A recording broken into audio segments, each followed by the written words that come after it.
자, 오늘 우리 말씀을 보겠습니다. 말씀의 내용은 누가복음 14장인데요.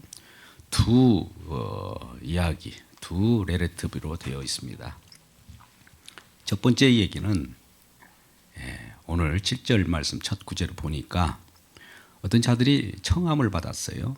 청함 받았는데 그 청함을 받은 자리, 잔치 자리에서 높은 자리를 서로 앉으려고 합니다. 그래서 이러한 모습을 본 예수님께서 비유로 어떤 말씀을 하시는 내용이 하나 나오고요. 두 번째는 이제 12절부터 나오는 내용인데요. 12절 말씀 보니까 또 청하는 자에게 말하는 거예요. 잔치를 배설하는 자에게 말하기를 너희가 이런 자들을 택하고 이러한 자를 청하라 하는 말씀을 통해서 우리들에게 어떤 메시지를 우리 주님께서 주고 계십니다.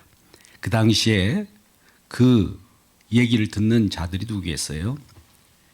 주님과 자꾸 옥신각신 다투게 되는 바리새인들과 율법 교사들이겠죠. 그래서 오늘날도 우리는 선한 싸움을 싸우면서 믿음의 경주를 하고 있습니다. 그런 와중에서 우리는 진정 진리의 말씀을 따라서 살아가는 것이 어떤 것인가를 오늘 말씀을 통해서 함께 은혜 받기를 원합니다. 제목은 낮은 자리입니다. 여러분, 우리가 어디 가서도 낮은 자리를 좋아할 사람들이 있습니까? 정치 쪽에를 살펴봐도 오늘날 뭔가 으뜸이 되고자 하고, 또 성경에 신명기 28장에 보면 축복에 관한 내용을 나오면서 머리가 될지언정 꼬리가 되지 말라 이런 내용들이 나오니까 우리는 성경의 부분을 보면 그것을 통해 가지고 딱 그걸 나의 것으로 삼으려고 해요. 여러분, 하나님의 말씀이 나의 소유가 됩니까? 우리가 하나님의 말씀에 익힌 바 됩니까? 즉 우리가 하나님을 소유할 수 있어요? 우리가 하나님의 소유가 됩니까? 근데 우리는 연약해서 하나님 말씀도 소유하려고 하고 하나님도 소유하려고 하고 하나님께서 말씀하신 것 중에서 좋은 것만 취사 선택하는 그런 우를 범하고 있어요. 네, 하나님은 저와 여러분을 말씀 속으로 이끌어 옵니다. 오늘도 이 말씀을 들을 때 말씀 가운데로 인도해요. 그러면 우리 것이 부서지며 주님 것이 이렇게 우리들에게 주어지게 돼요. 이런 경험을 할 때 은혜 받는다고 하는 겁니다. 내게 있는 것은 없어요. 우리 주님이 주신 것을 받을 때 은혜라고 하는 거예요. 그래서 은혜의 말씀이라고 하는 것인데, 왜 많은 사람들이 높은 자리를 좋아할까? 누구라도 그런 본성은 있다는 거예요. 아담의 범죄할 때도 너도 하나님처럼 된다라고 하는 그런 유혹이 있지 않습니까? 또 바벨탑이라는 거 뭡니까? 우리 인간의 이름을 드높이는 거. 참 명예를 드높이고 많은 사람들의 가운데서도 우러럼을 본다는 것은 굉장한 성공이 아닐 수가 없어요. 근데 이러한 세상에서 이러한 논리를, 세상에서 이러한 것을 꿈꾸는 것을 뒤집어 버리는 말씀을 하신단 말이죠. 그러면 이 말씀을 들을 때 우리는 기분이 별로 좋지 않죠. 우리를 인정해 주고 우리를 높여주면 얼마나 좋은 하나님이십니까? 근데도 불구하고 왜 낮은 자리에 대한 얘기를 할까? 지금 아마 예수님과 또 예수님의 제자들을 초청한 자가 바리새인 혹은 율법 교사 쪽에 해당되는 분들 같아요. 그래서 잔치 가운데 또 많은 사람들이 이제 초청을 받았지 않겠습니까? 초청을 받아서 앉게 되면 어디에 앉게 됩니까? 이전 말 우리가 상석에 앉는다는 말이 있죠. 상석에 앉아야 곡풍이 있고 지위가 높고 저 사람은 뭔가 다른 사람이라는 것을 돋보일 수가 있는 거 아니겠습니까? 오늘날도 어떤 잔치에 예약할 때는 예약 좌석이 다 배치가 되어 있어요. 어떤 의전들을 행사할 때도 고관 대장이나 누군가가 높은 사람이 오면은 좌우에 의전 담당한 자가 다 배석을 다 자리를 이렇게 임명해 놓습니다. 그 왜 그럴까요? 그 자리가 있다는 것이죠. 예수님께서도 그런데 식사를 할 때도 마찬가지예요. 그와는 그때 문화는 이 가장 주인 되는 자가 가운데 앉고 그다음에 옆에 높은 자리에 그다음에 낮은 자리 이런 식으로 테이블이 되어 있습니다. U자형 테이블로 돼서 식사를 하지 않습니까? 그런 생각을 하면서 높은 자리가 어딘가를 한번 우리가 생각해 볼 때 청함을 받아서 나온 자들이 높은 자리부터 앉는 거예요. 그러니까 예수님이 이 모습을 딱 보고 뭐 꾸중을 하고 싶어서 그런 것이 아니라 하나님의 나라, 천국에 대한 내용을 이러한 모습을 통해서 가르쳐 주고 싶은 거예요. 그 잔치에 참여하는 자들에게도 진정한 생명이라는 거 뭔가를 비유로서 말씀하는 거예요. 그러니까 그들에게 이제 비유를 말씀합니다. 오늘 7절부터 11절까지 말씀을 한번 우리 같이 읽겠습니다. 같이 읽습니다. 시작. 청함을 받은 자들이 높은 자리 택함을 보시고 그들에게 비유로 말씀하여 이르시되 내가 누구에게나 혼인잔치에 청함을 받았을 때는 높은 자리에 앉지 말라.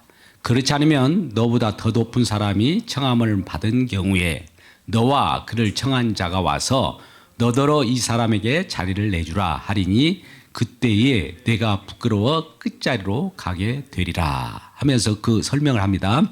청함을 받았을 때 차라리 가서 끝자리에 앉으라. 그러면은 너를 청한 자가 와서 너더러 보시오 올라앉으라 하리니 그때 함께 앉는 모든 사람 앞에서 영광이 있으리라. 무릇 자기를 높이는 자는 낮아지고 자기를 낮추는 자는 높아지리라. 이 말씀을 들을 때 어떤 생각이 드나요? 우리도 이 유대인이나 유대주의자들 또 말씀을 잘 순종하고 또 율법도 자기에게 또 자기 민족에 주었기 때문에 율법을 잘 지키고 선한 행실을 보이는 그 모습은 정말 좋은 모습입니다. 근데 그게 의가 돼가지고 그것으로 인하여 기반이 돼서 자기는 그런 높은 자리에 앉을 자격이 있다 이렇게 생각하는 사람들이 많이 있겠죠. 오늘날 버전으로 보면 이제 예수 믿었으니까 나는 의롭다. 이제 나는 충분히 하나님 앞에 꾸중을 들을 일이 아니라 좋은 잔치상에 앉을 수 있어. 그러니 확신을 가지세요. 이런 내용들이 있지 않습니까? 이 말씀과 견주어서 한번 비교해 보면 됩니다. 왜? 근데 주님은 그것을 보고 낮은 자리에 가서 앉으라고 할까요? 누구라도 낮은 자리를 좋아할 사람이 있습니까? 근데 낮은 데 앉은 자를 때에 따라서는 주인이 와서 보시오 높은 자리로 올라가서 앉으세요. 이렇게 높여주면 그때야 영광을 받으리라는 거예요. 근데 반대로 높은 자리에 앉았다가 내려가세요. 다른 데 앉으세요 하면 얼마나 부끄럽냐 이거예요. 그러니까 우리 주님 앞에서는 분명히 우리 주님이 말씀하시기를 그 앞에 우리가 무릎을 꿇고 주여 나는 아무 무익한 종입니다라고 하는 자를 우리 주님께서는 기뻐하시고 반대로 그래요 주님 나는 주님 말씀대로 살아온 사람입니다. 주님 다 알죠 저? 그러니까 주님 곁에 한번 있겠습니다 라고 하면 저리 가라고 내친다는 거예요. 이런 역설이 어디가 있습니까? 근데 이러한 우리 신앙은 사실 이런 역설보다도 본래 것 지금 율법사나 바리새인들이 높은 자리를 앉을 자격이 있는 것처럼 취사 선택하듯이 오늘날도 우리가 예수를 믿었기 때문에 이제는 우리에게는 흠이 없다라고 이런 태도로 나간단 말이죠. 그렇게 또 신학적으로 구성이 되어 있고 논리 전개가 되어 있으니까.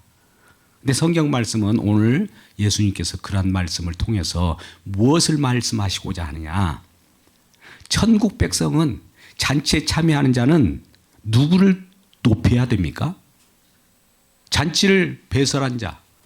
잔치의 주인이 뭐예요? 누구예요? 장차 올 천국의 잔치의 주인이 누굽니까?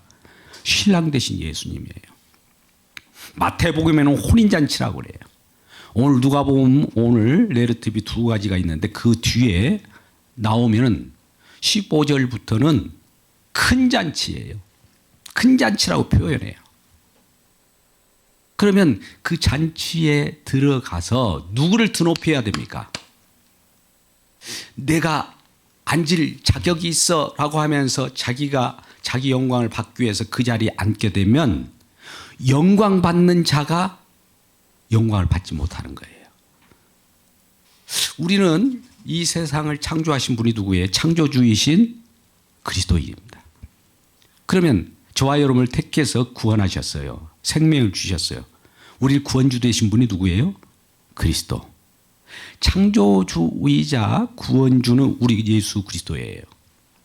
주님만이 높임을 받아야 되는데 우리 지금 율법 혹은 바리새인들, 교사라든지 이런 사람들의 버전으로 보면 나도 이제 예수 믿었으니까 예수님과 함께 친구 되자. 예수님과 함께 같이 격을 같이 할 수 있어 라고 이렇게 말씀하잖아요. 그러면 우리들은 기분이 좋아요. 그런 자신감을 가지라고 그런 말씀을 받는 것도 좋지만 그럴 때 나타나는 현상이 뭡니까? 주님을 드높이기보다도 주님을 믿는 내가 또 높아져요. 이게 자기 의예요. 오늘날 현대판. 그래서 이것에 대해서 지금 말씀하고 있는 거예요. 비유로 말씀하셔요. 예수님께서는 기분 나쁘지 않도록 비유의 내용을 가지고 얘기하는데 이걸 이제 알아듣는 자는 그 앞에서 무릎을 꿇고 주님만이 높으심 받으려야 되고 우리는 낮은 자리에 앉아야 됩니다. 이런 자가 있는가 하면 아니야. 아무리 예수님이라도 하나님이라도 나한테 기분 나쁜 소리 했어? 저항하는 자들도 생기는 거예요. 그래서 두 가지로 딱 갈려버립니다. 근데 왜 예수님께서는 높은 자리에 앉지 말고 낮은 자리에 앉으라고 할까요? 그런 말씀을 하신 분도 낮은 자리로 내려가신 분이에요. 하늘, 땅 지으신 이분이 하늘 땅이 짓기 전에 영원 세계에 있는 하늘이라고 하는 그 엄청난 높은 곳에 계신 분이에요. 그는 영광 받기에 부족함이 없으신 엄청난 분이 낮고 천한 이 세상에 내려와셨어요. 낮은 자리로 왔어요. 낮은 자리뿐만 아니라 낮은 자리에서도 가장 더 천한 자리. 빌립보서 2장 8절 말씀을 보실까요? 그분이 누구신가? 그분이 말씀하셔요. 빌립보서 2장 8절에서 11절 말씀을 같이 읽겠습니다. 시작. 빌립보서 2장 8절에서 11절까지 말씀 읽겠습니다. 시작. 사람의 모양으로 나타나사 자기를 낮추시고 죽기까지 복종하셨으니 곧 십자가에 죽으심이라.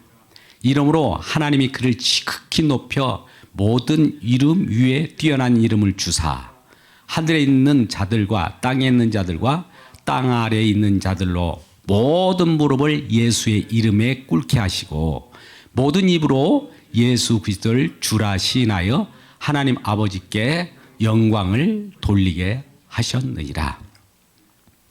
하나님이 뜻이 계셨는데요. 이 세상을 창조하기 전에 계획이 계셨어요. 이 세상을 창조하고 나서 저와 여러분을 구원하시기 전에 계획을 가지고 계셨는데 예수 그리스도를 이 땅에 창조한 세계 속에 보내셔서 가장 낮고 천한 더 죽음까지 십자가의 죽음까지 내려가셨을 때 그 가장 낮은 자리를 경험할 때 하나님 아버지는 그를 지극히 높여버린다는 거예요. 이게 하나님의 계획이에요. 그러니까 낮은 자리에 들어가지 않는 자는 하나님 높이지 않습니다. 예수님께서 이 땅에 낮은 자리로 오셨어요. 종의 형체를 가지고. 그는 본래 하나님이셔요. 그러면 왜 낮은 자리로 내려갈까? 저와 여러분을 품으려고 하면 낮은 곳에 내려가야 되는 거예요. 우리가 계곡물을 흘려 또 이렇게 보면 강을 이루고 강이 또 흘러서 바다로 내려갑니다. 그 모든 물을 받을 수 있는 것이 바다와 같은 그 넓은 품입니다. 그 자리에 내려가야서만 결과적으로 모든 것을 품을 수 있기 때문에 그래요. 그러지 않고서는 우리가 모든 인간들이 낮은 곳으로 내지 않으면 다른 사람을 이해할 수 없어요. 인간의 고통을 이해할 수도 없어요. 그런데 인간의 여러 가지 힘들고 어려운 고통과 죄를 알기 하기 위하여 죄 있는 모습으로 이 땅에 오신 거예요. 그래서 그가 죄를 다 흡수하고 그 흡수한 그 모든 죄를 짊어질 때 우리 주님께서는 이러한 죽음을 맞이하게 될 때 아버지 하나님은 그를 지극히 올려버리는 거예요. 우리가 죄님을 알 때 하나님 우리를 의롭게 올려버려요. 오늘 첫 단락의 11절 말씀을 볼까요? 11절 말씀이 오늘 첫 단락의 첫 번째 이야기의 결론입니다. 무릇 자기를 높이는 자는 낮아지고 자기를 낮추는 자가 높아지리라. 우리는 믿음 가운데 있을 때도 마찬가지예요. 지금 내가 내 자신이 무익한 족입니다. 나는 아무것도 아닙니다. 이런 마음을 가지고 고백하는 자를 하나님은 의롭다라고 하는 거예요. 근데 반대로 얘기하는 사람은 또 반대인 거예요. 근데 바리새인들이나 서기관들은 반대로 살았어요. 누구라도 그렇게 여기는 것이 신앙인 줄 알았습니다. 근데 예수님께서는 그것이 아니야. 이 뒤집어 주는 거예요. 뒤집어 주는 거예요. 세상 논리와는 달라요. 세상 논리로 이해하려고 하면 바리새인들과 서기관들 논리가 맞는데 예수님의 논리, 하나님 나라, 천국의 주인의 논리는 달라요. 뒤집습니다. 낮아져라. 심지어 예수님 자신이 낮아졌어요. 자기 자신이 섬김을 받으려고 이 땅에 오신 것이 아니라 섬기려 하고 많은 사람들을 대속물로 주려 함이라까지 내려가셨어요. 이러한 내려가심 때문에 내려가신 자를 아버지 하나님 가만히 보고 계시는 것이 아니라 내려가실 때 높이는 거예요. 내려가심 그것을 보고 높이는 거예요. 내려가지 않으면 높일 수가 없어요. 십자가에 죽으실 때 그를 의롭다고 올려버린 거예요. 의로우심을 받는 거예요. 최고의 그 이름을 드높인 거예요. 그래서 예수는 주와 그리스도가 되게 한 거예요. 십자가에 죽으심이 없는 예수라면 높임을 받을 수가 없죠. 저와 여러분도 마찬가지로 주님께서 저와 여러분 자신을 부인하고 나를 따르라고 하지 않습니까? 낮아지면 높인다는 거예요. 우리가 우리 처지를 알 때 높인다는 거예요. 그러니까 우리는 현재 신앙생활할 때 많은 사람들이 절망하고 시리에 빠져 있기 때문에 높여주는 것을 많이 메시지를 전해요. 그래서 희망을 가지세요. 소망을 가지세요. 이런 것들을 우리는 좋아하잖아요. 근데 사실은 그런 메시지보다도 진정한 주님이 살리는 길이 무엇인가 그 전철을 우리가 따라갈 때 우리는 나중에 주님이 높여주는 것이지 우리 자신이 높여서 아무 쓸모없는 겁니다. 그래서 우리 주님이 높여주는 그 가운데 있으려고 하면 우리는 낮아지심 속에 처해야 된다라고 하는 것이 첫 번째 내러티브의 내용입니다. 두 번째는 12절부터 일어나는 일인데 12절 한번 첫 구절을 한번 볼까요? 또 자기를 청한 자에게 이르래. 예수님을 청했어요.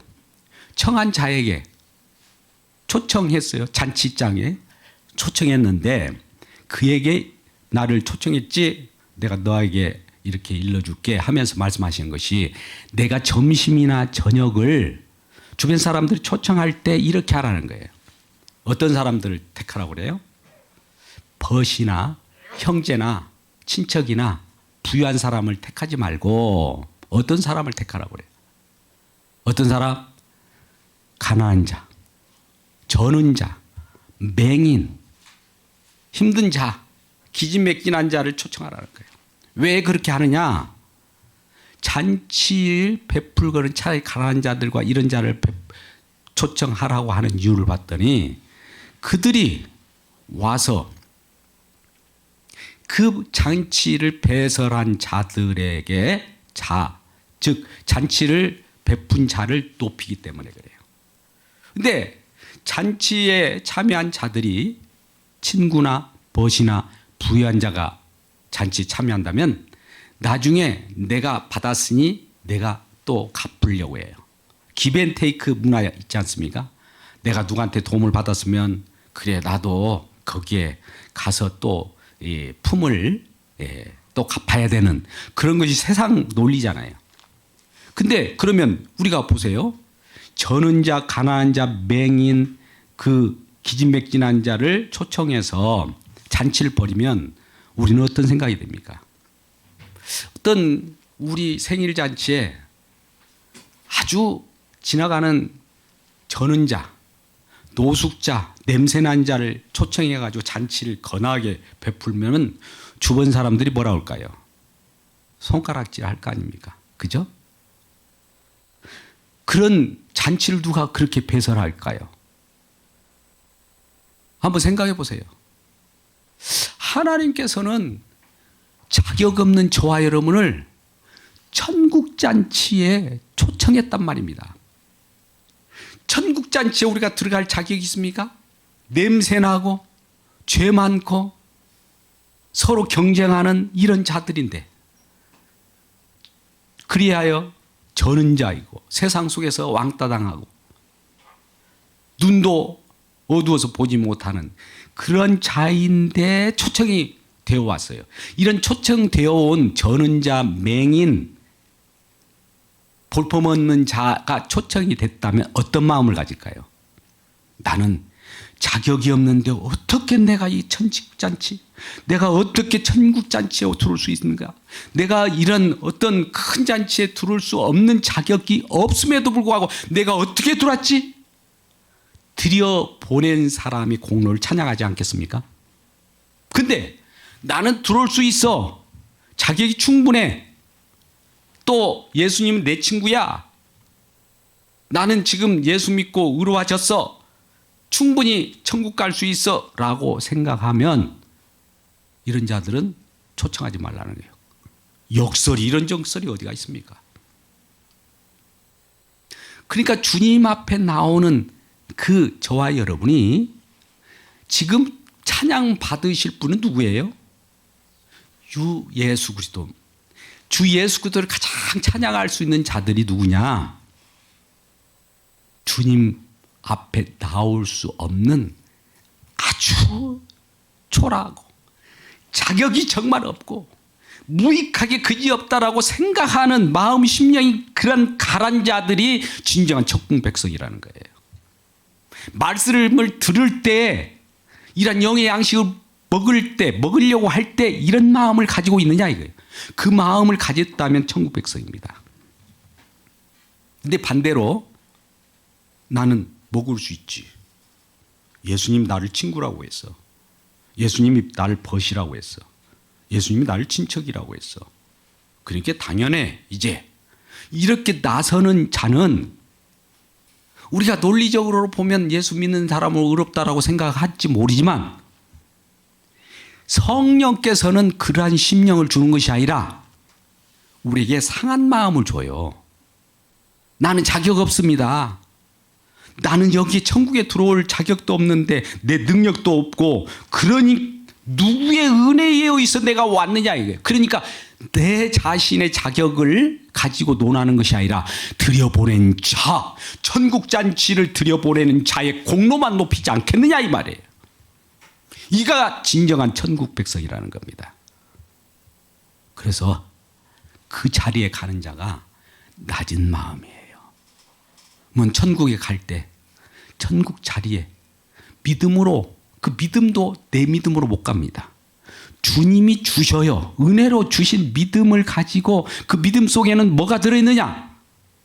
나의 모든 죄악을 깨끗게 한 주님의 공로가 들어있어요. 믿음이라고 하는 어떤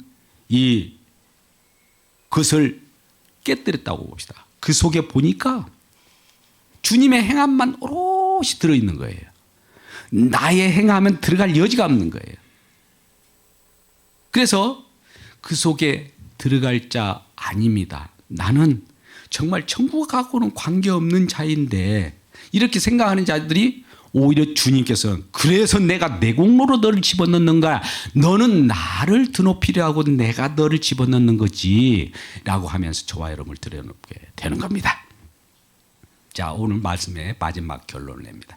고린도전서 1장 27절부터 29절까지 말씀을 통해서 우리 주님께서는 어떻게 저와 여러분에게 말씀으로 다가오는지를 보시죠. 고린도전서 1장 27절부터 29절까지 말씀을 보겠습니다. 다 한번 같이 읽겠습니다. 시작. 그러나 하나님께서 세상에 미련한 것들을 택하사 지혜 있는 자들을 부끄럽게 하시려고 세상에 약한 것을 택하사 강한 것을 부끄럽게 하시며 하나님께서 세상에 천한 것과 멸시받는 것들과 없는 것들을 택하사 있는 것을 폐하려고 하시나니 이는 아무 육체도 하나님 앞에 자랑하지 못하게 하려 하십니다. 여러분, 우리 주님 앞에서는요, 내가 아무리 주님께서 인정받고 칭찬받는다 할지라도 주님, 내가 무슨 자격이 있습니까? 주님이 주셔서 은혜로 내가 이렇게 와 있는 것이죠 라고 하면서 자기 자랑은 없고 주님만 자랑하게 되는 거예요. 그래서 미련한 것을 택하사 지혜롭다고 하는 자를 부끄럽게 해요. 또 약한 것을 택하사 강한 것을 부끄럽게 해요. 또 천하고 약한 것, 천하다고 또 별 볼 일 없다라고 생각하는 것을 택하사 있는 것들을 폐하셔요. 그러니까 우리는 이러한 복음의 말씀도 마찬가지입니다. 많은 사람들이 미렵다고 생각하는 십자가를 드높이려고 모든 사람이 미련하죠. 지금도 십자가냐고 하고 그 미련한 것을 좋아하는 자를 택해서 그 십자가를 싫어하는 자를 부끄럽게 만들어버리고 약하다고 우리는 주님 앞에 죄인입니다. 용서받아야 무익한 자입니다. 자격이 없어요. 이런 자들을 높여버리고 거꾸로 나는 당연히 천국 갈 충분한 자격이 있어 라고 하는 자를 거꾸로 뒤집어 버리는 이런 역설의 내용이 있다는 이 사실을 기억하고 우리가 주님의 십자가를 통해서 낮은 자리, 왜 낮은 자리를 우리 성령께서는 그쪽으로 우리 인도할 것인가를 생각해요. 날마다 마음이 가난하게 만들어요. 그래서 주님만을 바라보게 한다는 이 사실을 기억하고 낮은 자리에서 주님께 영광 돌리는 우리 모두가 되기를 주님의 이름으로 축복합니다. 기도하겠습니다. 아버지 하나님,